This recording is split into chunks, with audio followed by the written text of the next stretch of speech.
A car accident turned me into the ex-husband of a big shot straight out of a CEO novel. Remembering how miserably the original husband ended up, I didn't hesitate. I signed my name on the divorce papers right away. The female CEO's expression immediately darkened.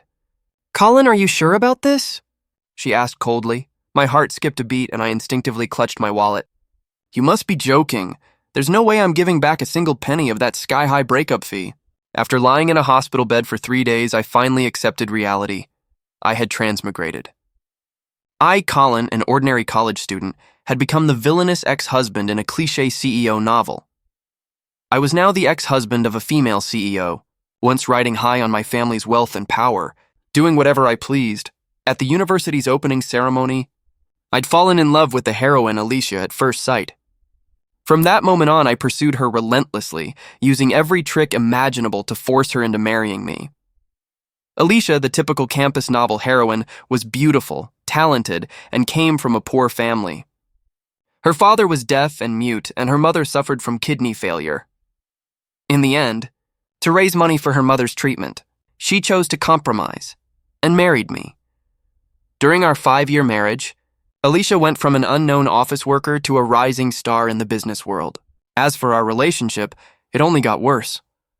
Alicia gradually broke free from my control while I, completely blind to it all, became more reckless by the day. It reached the point where I even pushed her unforgettable first love down a flight of stairs, breaking his leg. That was the last straw. Alicia couldn't take it anymore and filed for divorce. Around that same time, I got into the car accident. Alicia didn't visit me until the 3rd day. When she did, she immediately threw the divorce papers at me. "Colin, haven't you had enough?" Her voice was cold as ice, her eyes full of impatience and disgust. Even so, when I looked at her, my heart still skipped a beat. No wonder the original Colin had been so obsessed. She really was stunning. Then my eyes drifted to the divorce papers, and my jaw nearly dropped. The breakup fee was massive. Holy crap, I'm rich. The original Colin's family was wealthy, sure, but he was a spoiled brat with a younger brother who outshone him in every way. He was never meant to inherit the family business. Meanwhile, Alicia had skyrocketed in just a few short years, and her assets were now enormous. Once we divorced, the settlement would be astronomical. I'd always believed that good karma pays off, and now, apparently it had. I was about to become filthy rich. Trying to contain my excitement, I kept my head down, pretending to think deeply, afraid that if I smiled, Alicia would notice something was off. Finally, I took a deep breath. "All right," I said calmly. "I agree to the divorce." Alicia froze.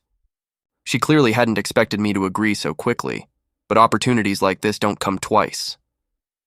Before she could react, I swiftly grabbed a pen and signed my name on the divorce papers. Alicia frowned, clearly sensing that something wasn't right. "You," she began, but I turned away, keeping my voice deliberately flat. "I've thought it through, Alicia. Let's let each other go." A long silence followed. I was about to curl back under the covers and start daydreaming about my newfound wealth when I realized she was still standing there, staring quietly at the divorce papers. Confused, I asked, "Aren't you leaving?" Alicia finally looked up, her face unreadable. Trying to hint gently, I added, "By the way, hasn't that guy Lee not fully recovered yet? Shouldn't you go visit him more?" Her expression instantly turned cold. A chill ran down my spine. Could it be that she regretted giving me that much money? But I'd already signed the papers, there was no going back now. And honestly, considering how gracious I was being about this, it was only fair she paid me properly. Alicia's unforgettable first love was Justin, the same man I'd once pushed down the stairs. Back in college, Justin had been everything I wasn't. Gentle, mature, hardworking. He came from a single-parent family and struggled financially, but he was top of his class in every way. He and Alicia were a perfect match, two souls who understood each other completely. If it hadn't been for me, they probably would have graduated, settled in this city, and built a happy life together. But I ruined it all. The original Colin had been insanely jealous of Justin, constantly provoking him, picking fights, and eventually attacking him in a fit of rage. After that, Alicia completely despised Colin, and their marriage was finished. It doesn't take a genius to guess how badly things ended for the villain who crossed both the male and female leads. So, The smart move right now? Grab the money and run. Alicia finally stormed out, slamming the door behind her. I patted my chest. Still has quite the temper, I muttered.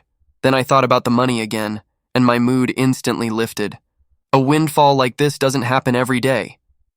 Just as I was basking in my good fortune, my phone buzzed. A message from Joanna popped up. Heard Alicia finally bothered to visit you today? The tone was unmistakably mocking. Joanna was Colin's childhood friend, a spoiled rich girl who lived for parties and chaos. She couldn't stand Alicia, and Alicia didn't think much of her either. The two were always at odds. After I married Alicia, our families interacted more often, and Joanna's father frequently praised Alicia in front of her, which only made Joanna hate her even more. She always called me a lovesick fool, telling me to forget Alicia and come help her pick vegetables at her family's farm. This time, it was obvious she just wanted to laugh at my misery, but did I care? Of course not. I was too busy getting rich to worry about her nonsense.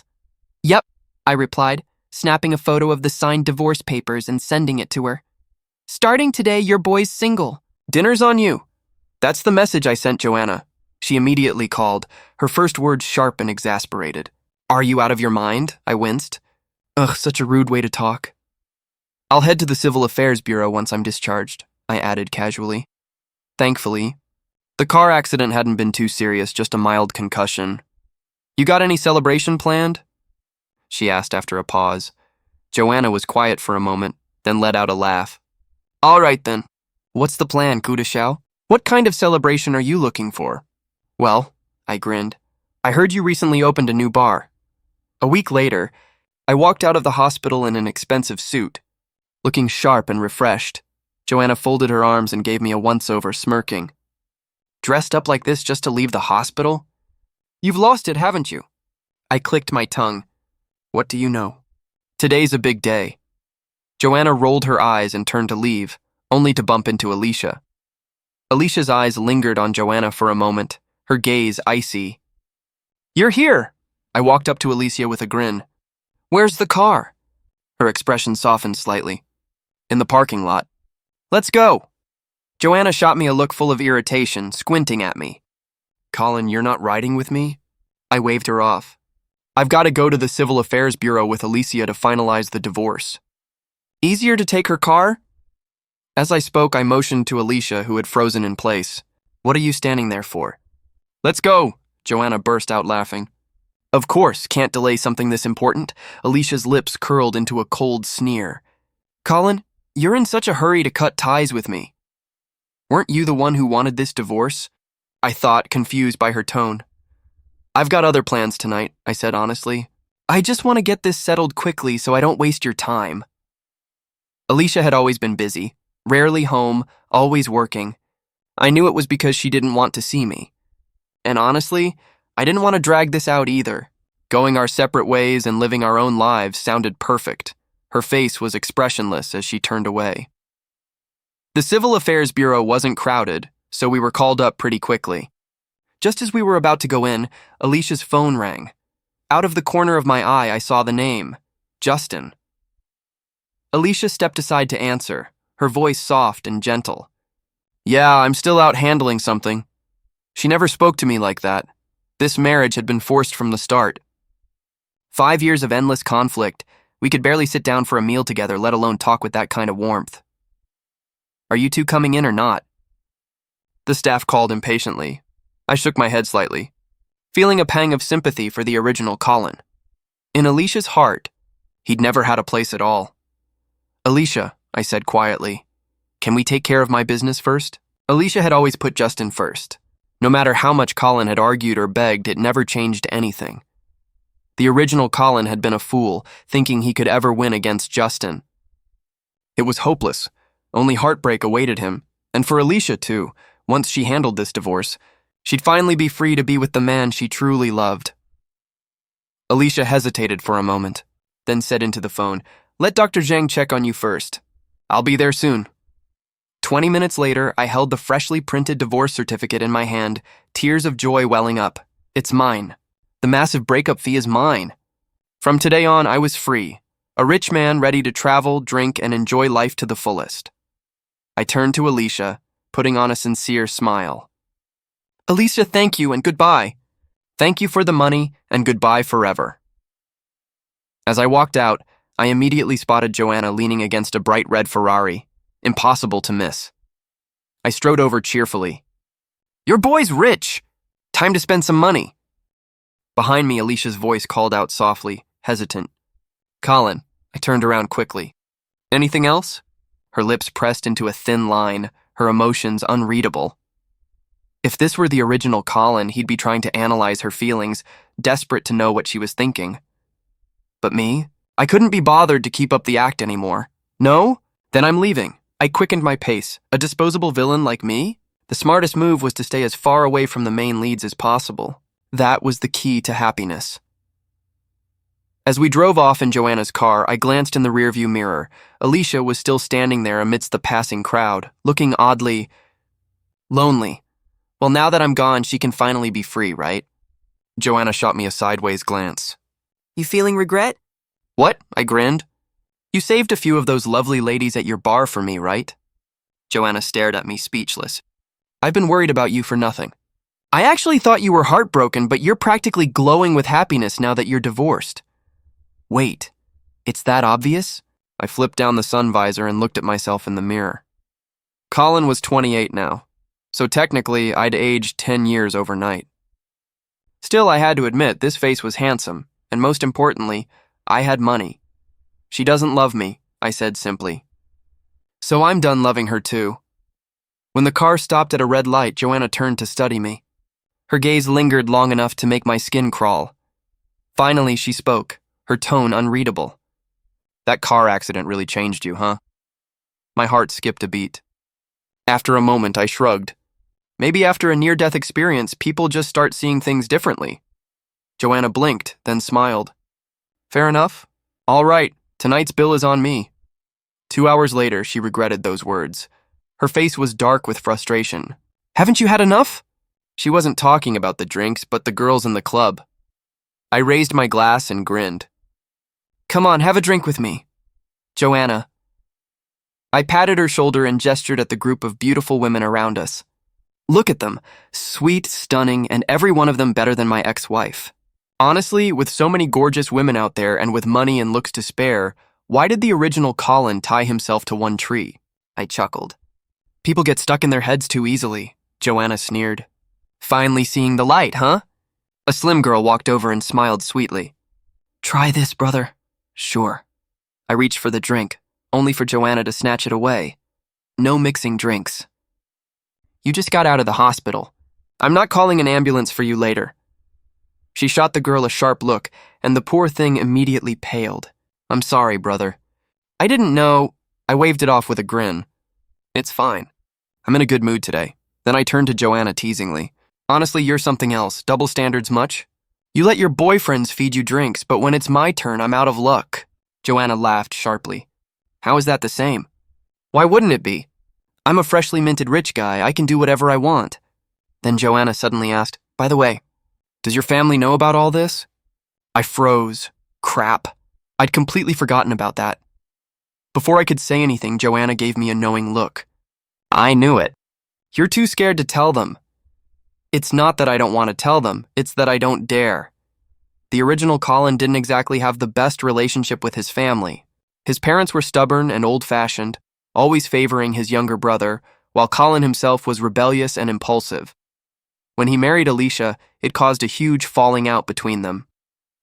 Later, when Alicia's career started to soar, their attitude flipped completely. They suddenly began blaming Colin for every conflict between him and Alicia, saying he was dragging her down, so, yeah. The villain's life wasn't that great either, but I shrugged it off. Whatever.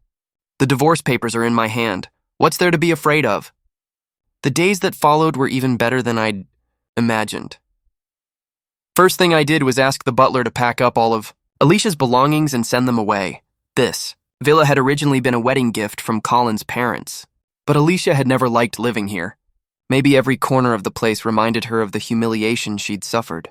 In the beginning, she spent most nights at the office, and when her career took off, she bought an apartment near work. The original Colin had visited once, only to awkwardly run into Justin there. That was awkward, to say the least. Justin had quickly explained that it had started raining and he'd just taken shelter there, but of course Colin's temper couldn't handle that. They had a huge fight afterward, followed by a month-long Cold War. In the end, Colin couldn't take it anymore and gave in, because Alicia was his whole world. Poor guy now, though. I had this enormous, luxurious 3-story villa all to myself. Alicia hadn't left much behind, but after cleaning up, the place still felt a little empty. So I decided it was time for some shopping therapy. Inside my favorite store, I started giving commands like a boss. This one, that one, and not this one. Wrap up the rest. Yes, Mr. Koo, the store manager said with a smile that practically reached her ears. She was thrilled, and honestly, so was I. With a few staff members trailing behind to carry my purchases, I was just about to head out. When I ran straight into Alicia, she froze when she saw me, and I immediately noticed Justin standing behind her. Well, look at that. His leg seems to be healing nicely. He's even out shopping now. Alicia's lips moved slightly and she actually spoke first. It's his mother's birthday soon, so I'm helping him pick out a gift. I blinked. Oh, why are you telling me this? Still out of courtesy, I nodded politely. Before I could walk away, Justin spoke up. He looked slightly apologetic. Mr. Koo, I'm sorry. My leg's still not great, so I asked Ali to help me. It looks like you've bought a lot. Need some help carrying it? Ali could give you a hand. Ah, what a masterful speaker. He just subtly reminded everyone that I was the one who had pushed him. Implied I shouldn't be jealous, and then generously offered Alicia's help, all in one breath. I smiled lightly. No need, my car's just downstairs. Besides, it wouldn't be right to trouble Ms. Xu with personal matters. Justin blinked. What? I turned to Alicia, feigning surprise. Ms. Xu, you didn't tell Mr. Li we're already divorced? Silence. Justin stared at Alicia in shock. Her delicate face tightened, her expression clearly unpleasant. I don't like broadcasting my private affairs, she said coolly. Was that a jab at me? Just because I threw a few divorce parties? Why so petty? Justin, clearly blindsided by the news, fumbled for words. Ali, you and Mr. Koo? Why didn't you tell me? Hearing his voice seemed to bring Alicia back to herself. Her red lips parted, and after a brief pause, she explained quietly, I've been busy lately. Ha! She used to say that all the time to brush Colin off. Now the tables had turned, and Justin was on the receiving end. But of course, he wasn't like the villain. For Justin, that line was actually good news. His eyes flicked between us, awkward yet relieved. I'm sorry, I didn't know. I didn't mean to bring it up. Mr. Koo, I hope you don't mind. Of course I don't mind, I said easily. She's just a woman I no longer have anything to do with. I lifted my bags and smiled politely. Well, you two carry on. My personal shopper's handling my stuff and these bags are heavy. I'll be on my way. I took a step forward, but Alicia suddenly called out, Wait! I turned around. Miss Xu, is there something else? Her brow furrowed slightly, as if she wasn't used to this new version of me. My mom said you haven't visited in a while. Her voice softened, hesitant, as though she didn't really want to say it but felt she had to. If you have time, you should go see her. She was talking about her mother, the one suffering from kidney failure. Unlike Alicia, her mother had always liked Colin. She'd never been told that Alicia was forced into marriage. In the old woman's eyes, Colin, the rich young master who didn't mind their poor background and seemed devoted to her daughter, was the ideal son-in-law. When they first got married, Colin had worked hard to earn her approval. He visited often, took care of her, and tried to win Alicia's favor through her mother. He'd known this was his last bargaining chip. Alicia was filial. Even if she wanted to, she wouldn't easily divorce him for fear of upsetting her mom. But after Colin attacked Justin, that last card burned to ashes. Alicia cut him off completely. I thought about it and nodded. All right, I'll visit tomorrow. After all, the old lady hadn't done anything wrong. Alicia visibly relaxed. I'll come pick you up in the morning. I smiled and waved my car keys. No need. I've got my own car and 2 good legs. I'll drive myself. No need to trouble Ms. Xu. Both Alicia and Justin froze at that. The next morning, I set off for the nursing home. It was a high-end facility in the suburbs, with excellent services and amenities and, of course, an eye-watering price tag. Mr. Koo, you're here, the caregiver greeted politely. She'd been hired by Alicia, and knowing about the tension between us, she spoke with a subtle coldness. Mrs. Shu was lying in bed. Years of dialysis had left her frail and thin, but since staying here, she'd improved quite a bit. The caregiver's eyes flicked to the food container in my hand, and she curled her lips slightly, just enough to show disdain. Even she looked down on me. She probably knew that no matter what I did, Alicia would only despise me more. "Colin," Mrs. Shu said warmly when she saw me. "You've been busy lately, haven't you? It's been a while since you visited." I sighed inwardly. Colin might have used her in the past, but she had genuinely cared for him. The old lady hadn't done anything wrong. "Yes," I said softly. "I've been a bit busy. I brought you some chicken soup. Please try it later." Mrs. Shu grasped my hand, looking at me carefully before asking, "Has Allie upset you again?" I shook my head, but she didn't believe me. She sighed. "Allie's always been stubborn. She keeps everything bottled up. If she made you unhappy, just tell me. I'll talk to her." Guilt twisted in my chest. I had planned to tell her about the divorce, but the words got stuck in my throat. I just couldn't bring myself to say it. So instead, I stayed for lunch with Mrs. Shu. I stayed with Mrs. Shu for a while, chatting idly as the afternoon light dimmed outside her window. When I finally stood to leave, something inside me hesitated. "I'll be busy for a while," I said softly. "So, I might not be able to visit that often." It was an excuse, I just didn't know how to tell her about the divorce yet. I figured I'd ease out of her life slowly, make the truth less painful when it finally came out. After all, Alicia would never agree to hide it for long, and if I kept showing up, she'd probably think I was trying to win her back. Mrs. Shu squeezed my hand and sighed. "Colin, you're a good kid. What happened before? It wasn't Ali's fault. She never talks about it, but I know she regrets everything. She loved you so much. Losing the baby, it broke her. My heart skipped. The baby. Right. The tragedy that destroyed everything between Colin and Alicia. Back then, Colin had trapped her, getting her pregnant after a business dinner when she was too drunk to resist. To him, the baby was a leash, a way to keep her by his side. And it worked. For a while. When Alicia learned she was pregnant, guilt toward her first love, Justin, made her want to disappear. But she couldn't abandon her own child. She tried to make the marriage work, took the vitamins, read parenting books, even smiled at Colin again. It was the only time their home had ever felt warm. Then came the miscarriage. It started with Colin's possessiveness. Alicia's softened heart made him greedy for more. He wanted her home every day, by his side every hour, under the excuse of bonding for the baby's sake. She began to suffocate. When she prepared for a business trip, and Justin happened to be going too, Colin snapped. "You're not going," he barked. "You need rest." Alicia's patience finally shattered. "Colin, can you just act normal for once? Not everyone is as twisted as you." She slammed the door. That night she miscarried. From that moment, their marriage died. Hatred replaced guilt and distance replaced love. She never came home again, not until Colin lost his mind and pushed Justin down the stairs. The original Colin really was hopeless. When he wanted to hurt others, he never spared himself. "It's all in the past," I murmured to Mrs. Shu as I stood to leave.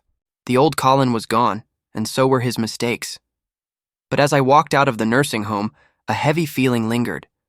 Guilt, sadness, or maybe pity. It only worsened when I realized I'd lost my car keys. In despair, I called Joanna. "Come pick me up, quickly." Her tone was pure disbelief. "Am I your chauffeur now? Do I have to drop everything and come running whenever you call? I'll pay you." Silence. Then a resigned sigh. "You're impossible."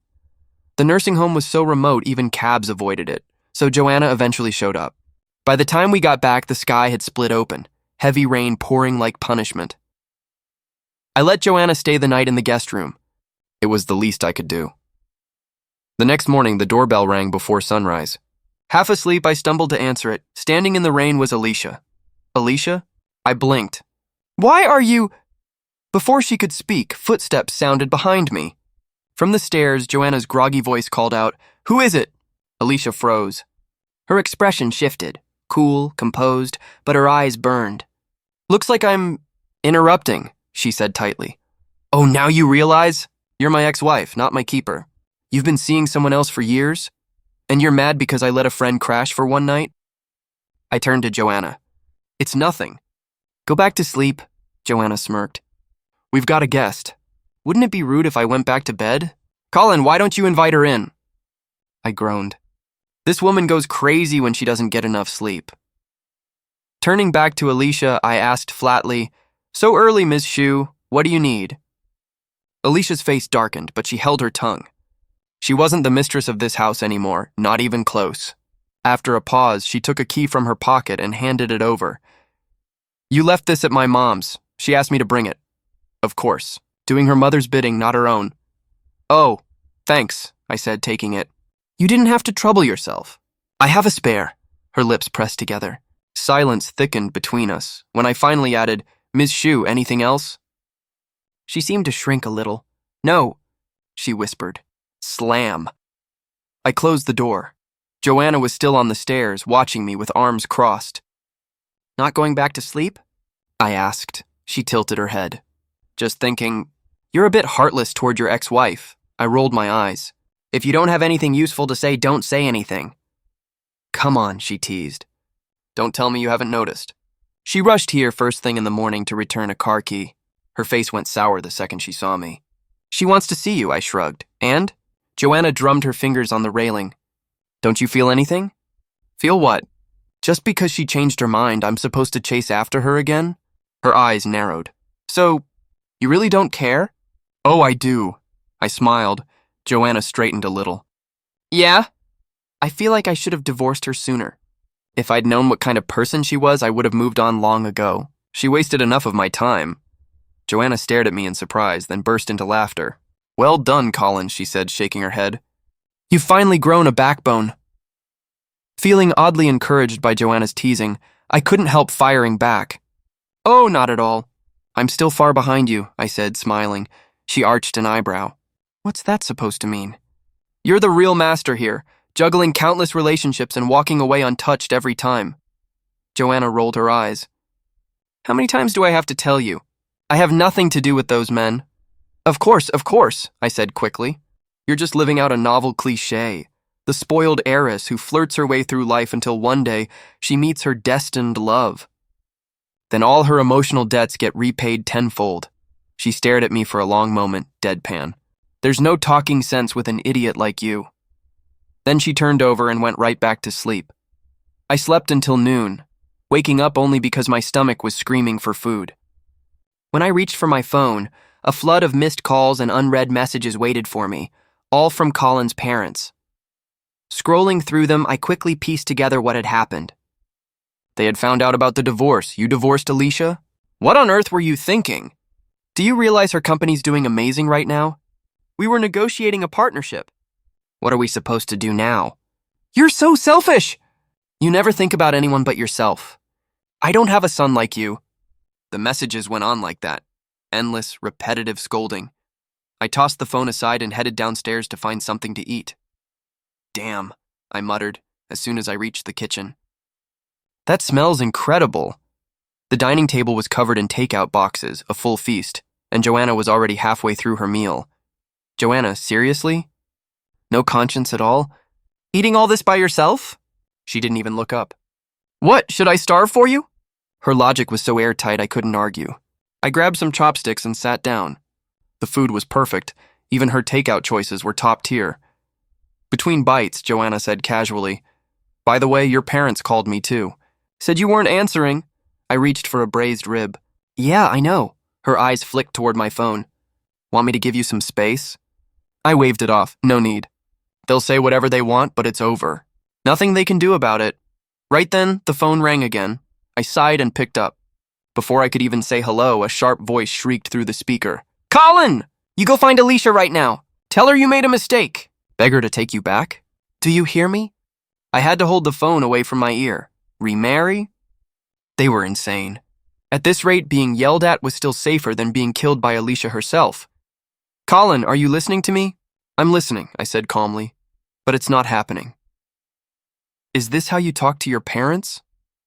Didn't you say you don't have a son like me? I replied evenly. So why are you still calling? Silence. For once, they didn't have a comeback. I've made my decision, I continued, and I'm busy. We can talk another time. Then I hung up and blocked the number.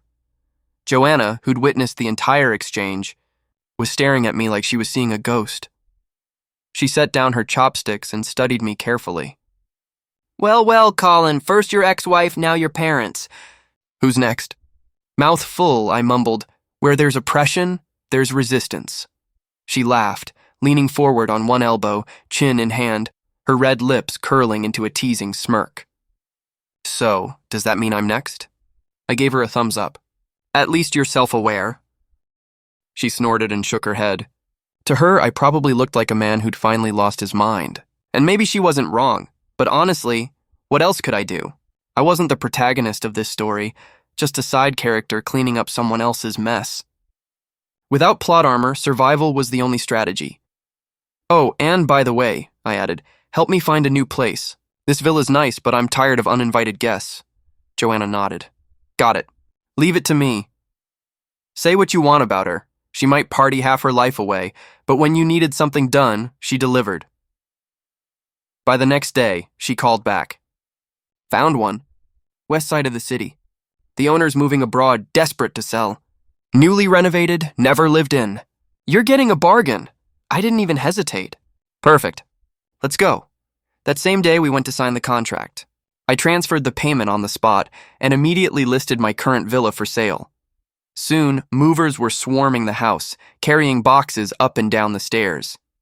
I hadn't realized how much junk Colin had hoarded until I saw it all packed together. This is going to cost extra, I muttered.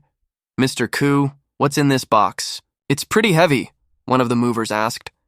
I walked over to check, but before I could lift a finger, my phone rang again. Hello, is this Mr. Koo? A woman's voice asked.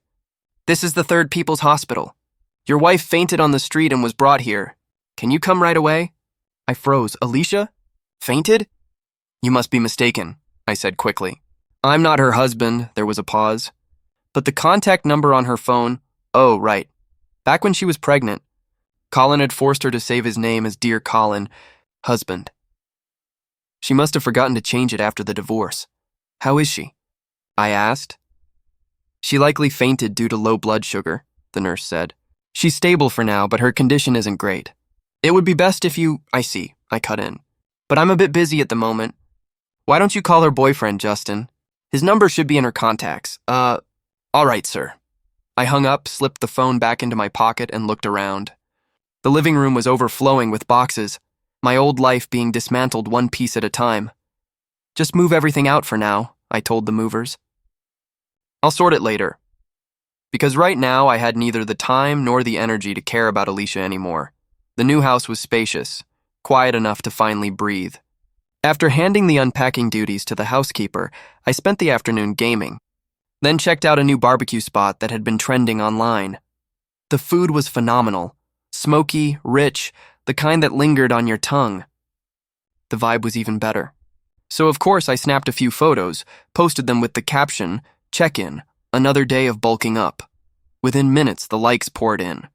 Even Joanna, who almost never commented on social media, left one. Joanna, this place is pretty good. Me, you've been here? Joanna, of course. I own it. Of course she did. Classic Joanna, wealthier than sense itself. What I didn't expect was a comment from Justin. His tone was polite, but it dripped with self-righteousness. Justin. Colin, even though you and Allie are divorced, she's in the hospital right now. Don't you think you should at least visit her? I stared at the screen, speechless. Seriously? Within seconds, my feed blew up. Only a handful of people even knew about the divorce. But now Justin had practically announced it to the world, while pretending to take the moral high ground. Two could play that game. I typed my reply slowly, making sure every word cut just enough. A good ex should act like they're dead. I just didn't want to cause any misunderstandings. But if you don't mind, I'll go visit. After all, we were classmates, and it's only polite, right? The comments section exploded again. 10 minutes later, Justin quietly deleted his post. Oh, so deleting it makes it disappear? Cute. So I made another one, publicly. Calling all social media experts. What's the best gift to bring when visiting your ex-wife and her current boyfriend in the hospital? This is serious research. An hour later, I showed up at the hospital with a bag of fruit in hand. As I neared Alicia's room, I heard voices inside.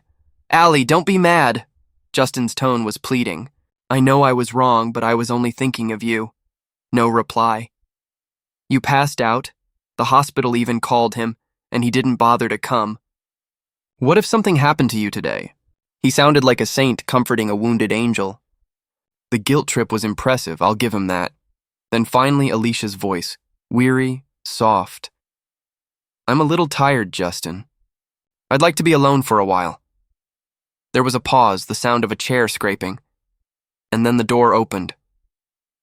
Justin froze when he saw me. Alicia turned her head at the sound, and for a moment her eyes brightened, faint, uncertain, vulnerable. Colin? She whispered. I stepped past Justin. Well, I didn't want anyone saying I ignored my ex-wife when she was on her deathbed. We're college classmates, after all. No need to make things awkward, right? Her expression stiffened. She must have seen my little social media stunt. Knowing how proud she was, she probably felt humiliated. And now she hated me even more for it. All right. Since I've made an appearance, I said flatly. I'll get going. Her fingers clenched around the bedsheet. Colin, do you really have to act like this? I raised an eyebrow. Like what? You didn't visit me until 3 days after my car accident, I continued. Compared to that, I think I'm being very reasonable. If we're talking about being ruthless, who can top you, Mrs. Shu? Her face drained of color. Her lips parted to speak, but my phone interrupted, ringing loudly. It was the housekeeper. Mr. Koo, most of your belongings are sorted, but there's one box we didn't touch. It's full of ceramic pieces. Looks like you made them yourself. Should we keep them? Ceramics? I echoed. Yes, quite a few. From the corner of my eye, I caught Alicia's startled look, and a forgotten memory surfaced. Back in college, Alicia had worked part-time at a DIY pottery shop. Colin, the original one, used to visit her there constantly. He had no talent for it and even less patience, but he'd sit for hours just to watch her work. Every time he'd leave covered in clay, proudly carrying home some misshapen, ridiculous creation. She'd tried to correct him once, exasperated. You're doing it wrong, she'd said. Colin had immediately grinned. Then why don't you teach me? Of course, she refused, but as a VIP customer, she couldn't exactly throw him out either. He only stopped going when she quit the job. All those art pieces had been collecting dust ever since. They're not important, I said indifferently. Throw them out! Wait, Alicia's voice stopped me cold. You moved? I had to give it to her. She was sharp when she wanted to be. Yeah, I said casually. Where to? Why so suddenly? I chuckled. Miss Shu, how many times do I have to remind you? We're divorced. What I do, where I live, none of it has anything to do with you anymore. Her expression faltered as if I'd just slapped her. Her eyes shimmered with something fragile, almost wounded. After a moment, she spoke softly. If you don't want the ceramics, I can send someone to pick them up. I gave her a long, unreadable look. Those are my things. If I want to keep them, I will. If I want to throw them away, I'll throw them away.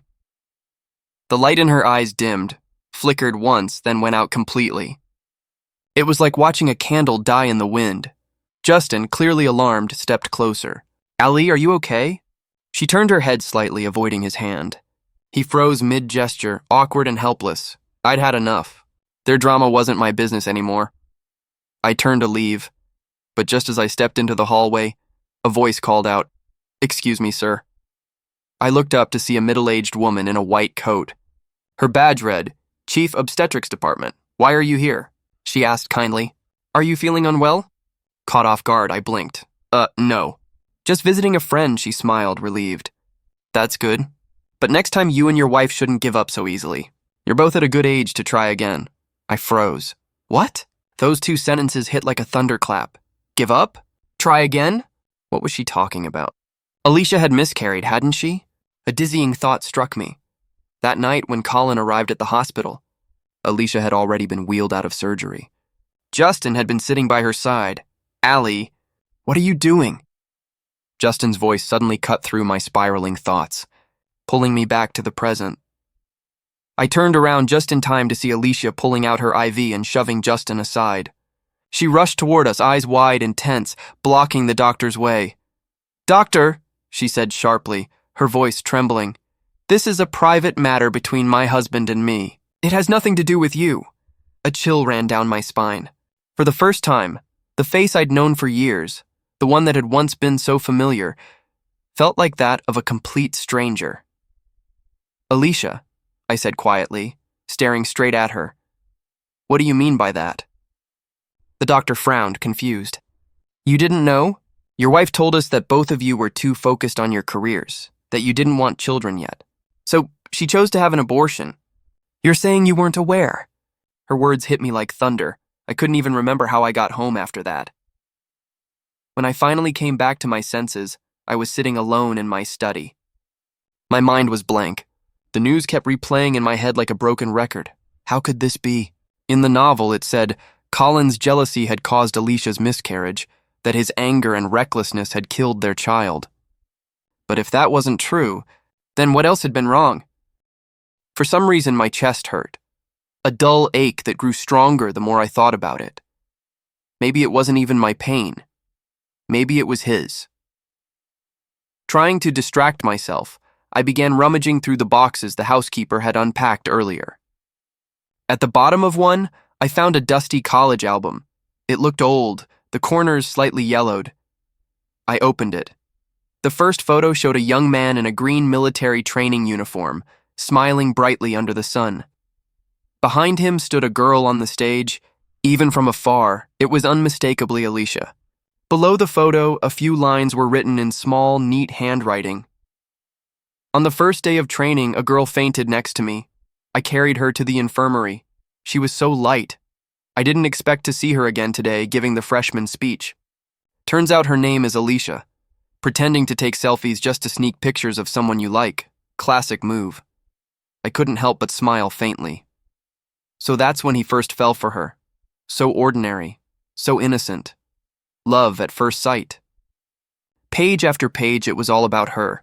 Alicia in lectures, Alicia playing badminton, Alicia eating alone in the cafeteria, Alicia working part-time at the pottery shop. Next to each photo, he'd written short notes. "Her classes are so hard. I can't understand a word. How can someone be this good at everything? She always eats alone. It's always the cheapest meal. Does she ever get full? She's so busy. Never even has time to talk to me." It was like flipping through the diary of a one-sided love. 4 years' worth of quiet admiration, every word gentle and warm. She seems to like someone, but it's not me. Maybe I should give up. Tomorrow's graduation. Should I confess before saying goodbye? But on the page where the graduation photos should have been, there was nothing. Just a blank space. Empty. I remembered then. On the day of graduation, Alicia had rushed home because her mother had fallen ill. Colin had followed her, skipping his own ceremony. He never got to take a graduation photo.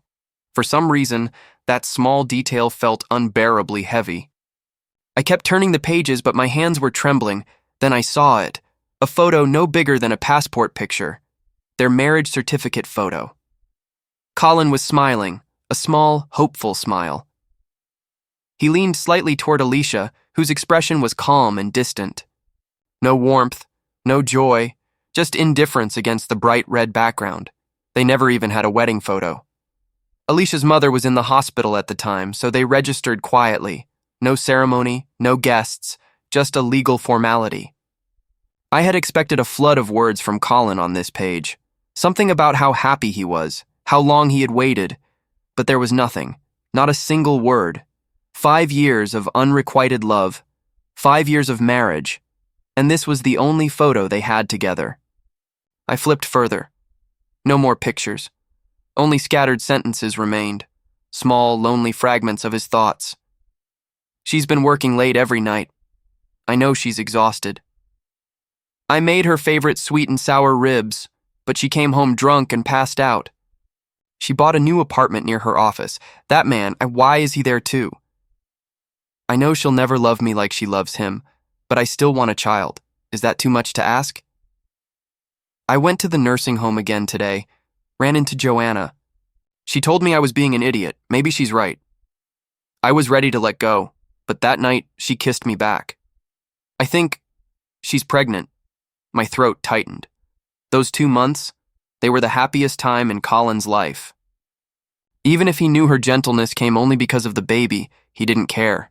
He loved her anyway, stubbornly, hopelessly, completely. He thought she was his light, but in the end, that light burned him alive. On the last page was a torn consent. Form for abortion. Alicia's signature scrawled across the bottom. The moment I saw it, my body went cold. It was like something had snapped inside me. Every image, every memory crashing through me all at once. I couldn't breathe. My hands trembled. My vision blurred.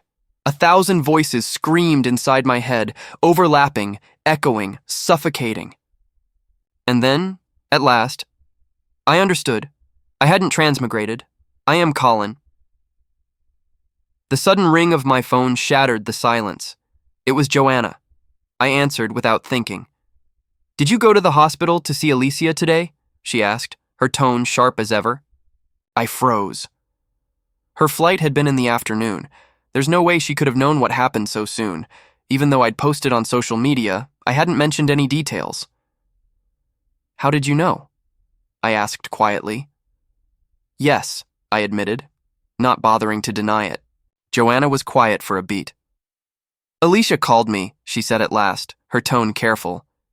"She asked some questions about you." "Oh."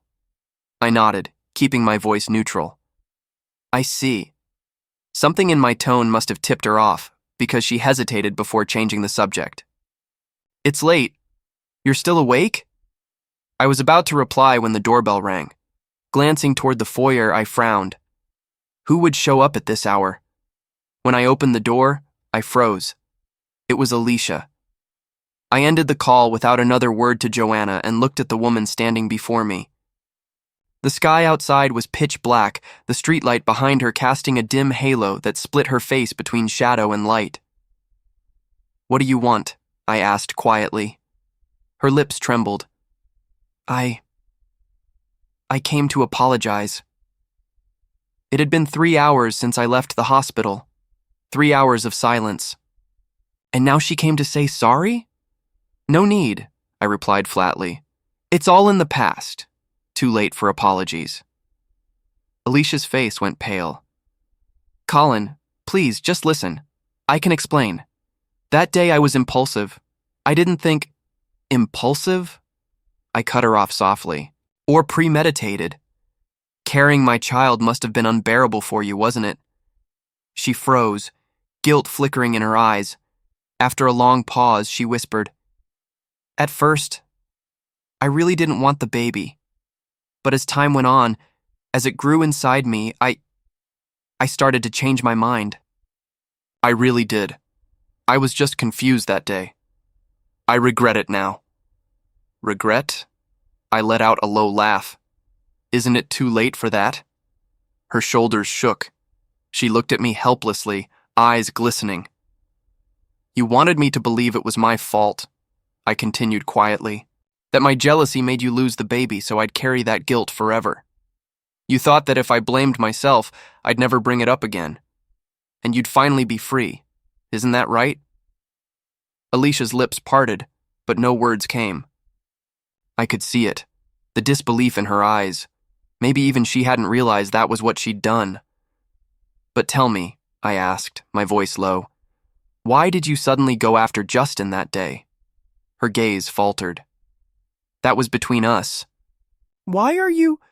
"Still worried about him?" I said, smiling faintly. "Of course you are. This woman, the one I'd loved for 10 years, still had her heart fixed on someone else.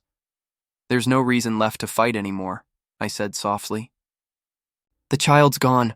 We're divorced. You can be with him now, Alicia. You should be happy." Her eyes widened. "No!" she cried, stepping forward and grabbing my wrist. "I don't love him. Colin, please, stop talking to me like this. We..." A soft laugh drifted from behind us. "Well," a familiar voice said lightly, Looks like I picked the worst time to show up. Alicia froze.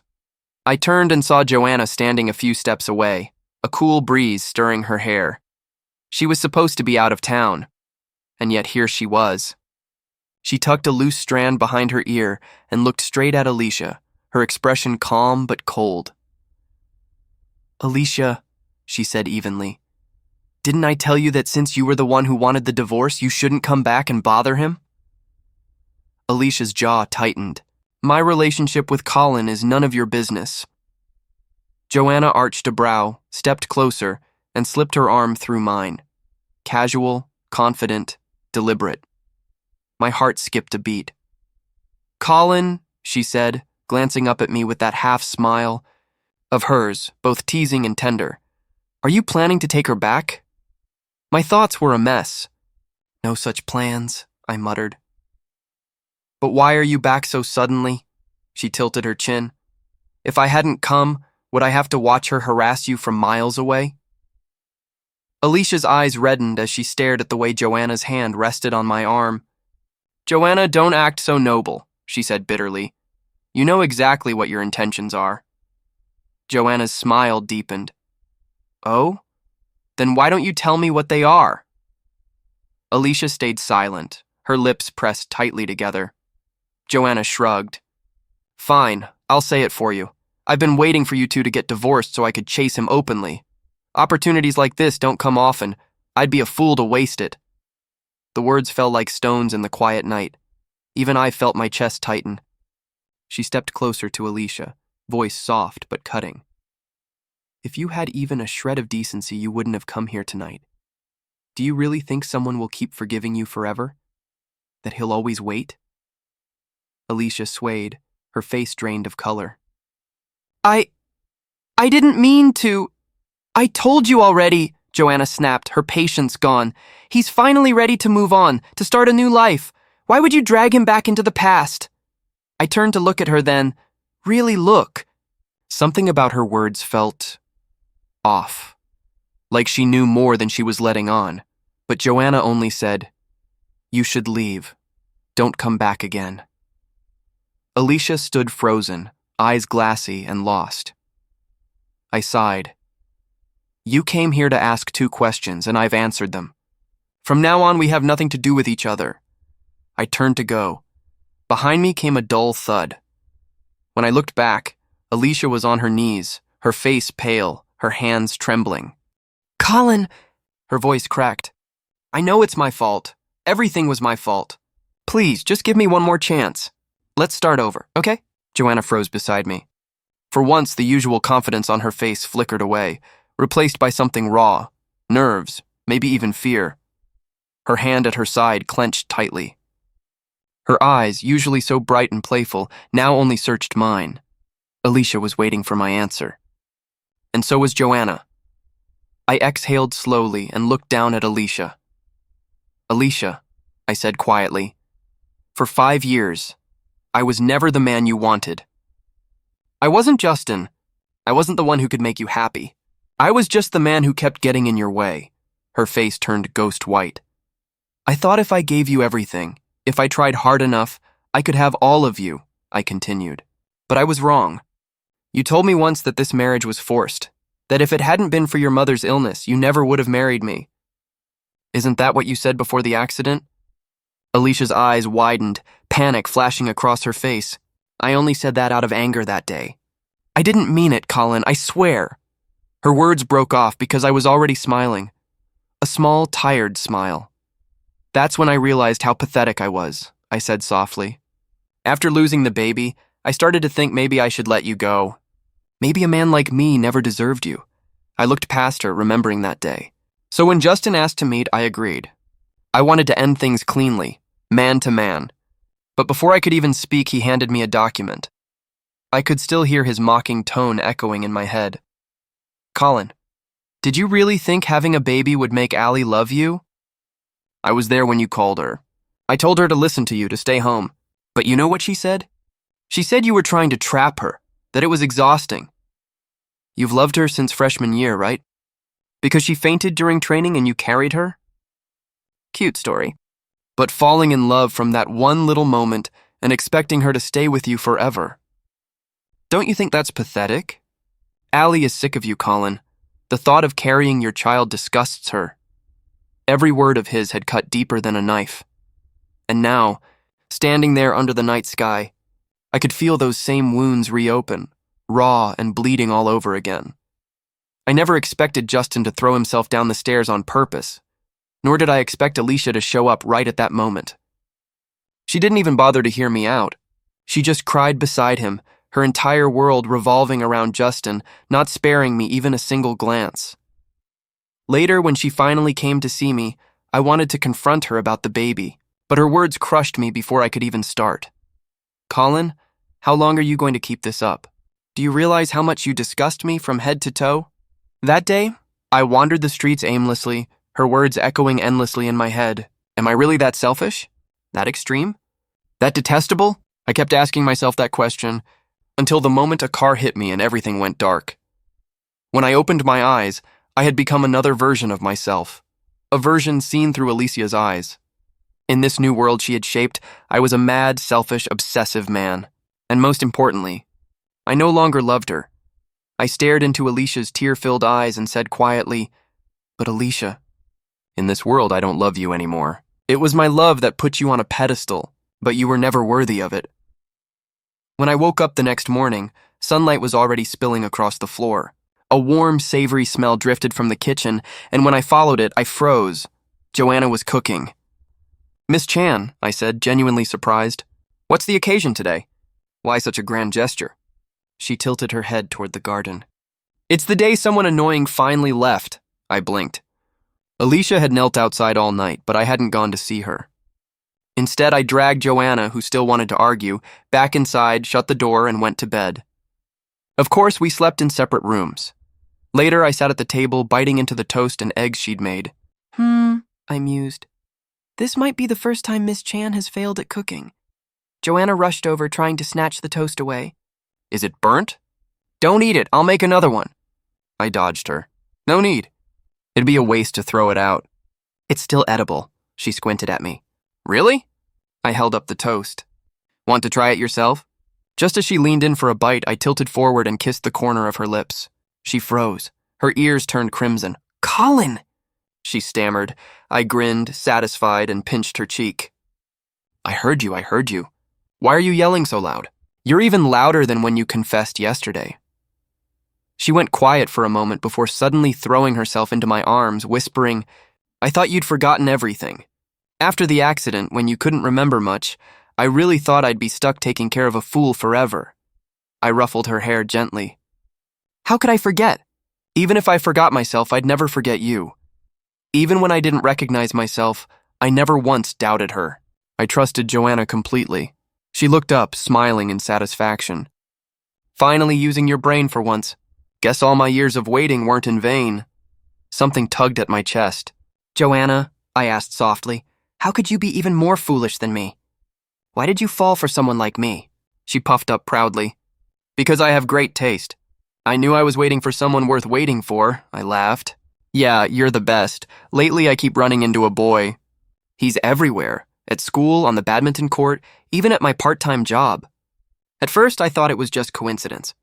But he's terrible at hiding his intentions. It's written all over his face. It's a little annoying. It's not like other boys haven't liked me before, but none of them were as persistent as he was. I thought he'd give up eventually, but he didn't. No matter how I ignored him, he kept showing up. So I started spending more time with Justin, hoping he'd take the hint and back off. He looked disappointed, and after that I stopped seeing him around. I felt relieved, though a small part of me thought, he really is the type to give up easily. After all, he's a rich kid. He's never known hardship. "He's nothing like us," I remembered Justin saying, and my mood soured. Even Justin's subtle hints that we should be together irritated me. I turned him down. I didn't have time for love. My parents needed me. My family depended on me, but then everything fell apart. My mom's condition worsened, and the hospital bills became impossible. Just when I had nowhere else to turn, that boy appeared again. "What do you want in return?" I asked. He shook his head. I laughed bitterly, not sure whether I was mocking him or myself. "All right then," I said quietly. Let's be together. I knew what he wanted, but he pretended not to. I needed the money, so I sold myself to him. His relationship with his family wasn't great, so he clung to me, but I was too busy. Eventually, he stopped coming around, and I thought he'd finally let go. I didn't realize he was off making trouble for Justin. When I saw him chatting with another woman at the nursing home, something inside me snapped. That woman was Joanna, his childhood friend. They were perfect for each other. Same background, same circle. I could see how she looked at him. He would laugh with her, argue with her, do all the things he never did with me. How could he say he loved me, yet be like that with her? He thought I was drunk that night, but I wasn't. The jealousy consumed me. When I found out I was pregnant, I felt an odd kind of relief. Now that I had a child, I thought, he can't leave me anymore. But I don't even know how I decided to end the pregnancy. Maybe I wanted to punish him. Instead, I only ended up punishing myself. Everything spiraled out of control. When he signed those divorce papers, I realized I'd truly lost it. And when he actually left, I realized I'd truly lost him. I fired Justin and leaked news that he'd taken kickbacks and stolen company secrets. He couldn't find work after that. He begged outside my office for days before disappearing from the city. I couldn't even bring myself to delete his contact, but one day when I called it drunk, it was already disconnected. Later, I heard he and Joanna had a grand wedding. That's when I finally understood. I'd lost him for good. Rain poured outside, seeping into my heart like ice. It was all my fault.